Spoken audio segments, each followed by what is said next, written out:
UP में 2 साल के अंदर 1 लाख से ज्यादा लोग लापता हुए हैं, लेकिन पुलिस इस मामले में कितनी सुस्त कार्रवाई करती है ये एक हलफनामे से पता चला। अब पूरे मामले में कोर्ट ने डीजीपी से रिकॉर्ड मांगा है।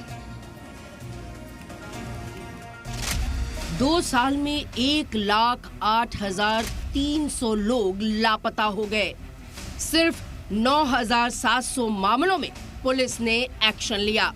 अब हाईकोर्ट की लखनऊ बेंच ने आज खुद नोटिस लेकर मामले में सूबे के डीजीपी को तलब कर लिया है।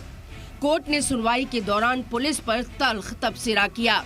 अब 23 मार्च को गुमशुदगी मामले के रिकॉर्ड के साथ डीजीपी को बुलाया गया है। इलाहाबाद हाईकोर्ट की लखनऊ बेंच ने संबंधित विभागों से विस्तृत रिपोर्ट भी तलब की है।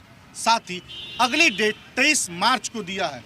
इलाहाबाद हाईकोर्ट की लखनऊ बेंच ने कहा है कि उस दिन एसीएस गृह और डीजीपी वीडियो कॉन्फ्रेंसिंग के माध्यम से इस सुनवाई के दौरान उपस्थित रहेंगे। विक्रमा प्रसाद ने हाईकोर्ट में अर्जी दाखिल की थी। उनका बेटा जुलाई 2024 में लापता हो गया था। अर्जी में इल्जाम लगाया गया कि पुलिस ने केस में दिलचस्पी नहीं दिखाई, जिसके बाद कोर्ट ने हलफनामा मांगा था। पता चला कि 1 जनवरी 2024 से 18 जनवरी 2026 के बीच सूबे में 1,08,300 गुमशुदगी के मामले दर्ज हुए, लेकिन सिर्फ 9,700 मामलों में कार्रवाई की गई।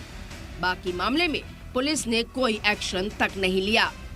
अब अदालत ने इस पूरे मामले में 23 मार्च को अगली सुनवाई की तारीख तय की है। ब्यूरो रिपोर्ट, सलाम टीवी।